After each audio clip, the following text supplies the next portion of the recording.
কোন সুদূর অতীতে কৌশিক গাঙ্গুলি একবার আমাকে মানে ডিরেক্টরের ফার্স্ট অ্যাসিস্ট্যান্ট না second assistant at the same time অল্প কিছু ফিল্মের ব্যাকগ্রাউন্ড মিউজিক করার জন্য রামোজি রাও ফিল্ম সিটিতে নিয়ে গেছিল। নিয়ে গিয়ে আবার ওখানকার যে এফএ আছে মানে ওই লজিং যেখানে আছে, আই ওয়াজ লজড উইথ ক্রু, মানে ফিল্মে যেগুলো এই সমস্ত মানে মেশিন চালায় আর হ্যাঁ, সাউন্ডের কাজ করে, হ্যাঁ, সাউন্ড রেকর্ডিস্ট অমুক তমুক আরও অমুক তমুক হেনা তেনা, তাদের সাথে আমাকে তারা যেখানে ছিল bus I was given a separate room.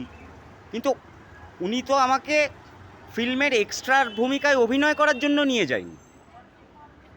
তার সাথে আমার কি মনোমালিন্য হয়েছিল কি না হয়েছিল, কোন কালের কি ইতিহাস আমি ভুলে গেছি। উনি তো আমাকে